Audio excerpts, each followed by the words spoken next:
Executive Secretary, Excellencies, ladies and gentlemen. Sustainable Development Goals were formulated and adopted by world leaders to ensure economic, social, and environmental sustainability to improve quality of life of the people. However, when these goals were adopted, the world had a different set of socio-economic realities. As of now, COVID-19 pandemic as a black swan event reversed gains of decades of socio-economic development. While the deadly health impact of COVID-19 pandemic is almost over, the socio-economic repercussions continue to affect countries in several ways. In particular, the pandemic has further taken away the fiscal and monetary space available to the developing economies for socio-economic uplift of their people.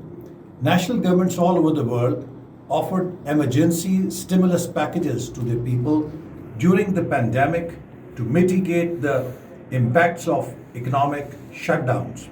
I appreciate the exceptional role of global multilateral institutions in providing emergency debt relief and in facilitating access to the COVID vaccine in the developing countries.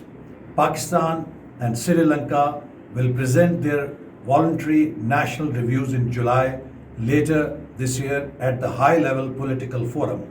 I owe special thanks to ESCAP for facilitating Pakistan and Sri Lanka to organize a twinning program to share best practices and case studies to achieve SDGs.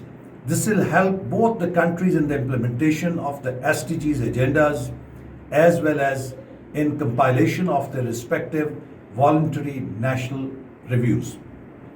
Ladies and gentlemen, the world is facing unprecedented challenges now and entirely from when SDGs were conceived and launched in 2015.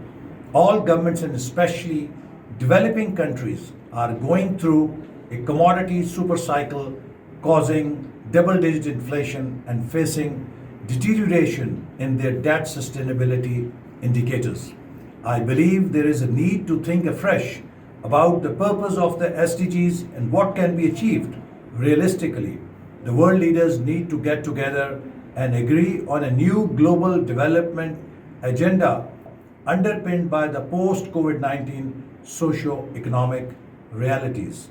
May I also add, Pakistan was among the first countries in the world to adopt sustainable development agenda or the goals as a national development goal because all the 17 goals outlined under SDGs are imperative for developing countries, not because they come from an international agreement, not because they represent an international understanding, but because each and every country, if it has to progress and develop, has to provide these basic goals, has to fulfill these basic conditions of development and enable their people to lead a quality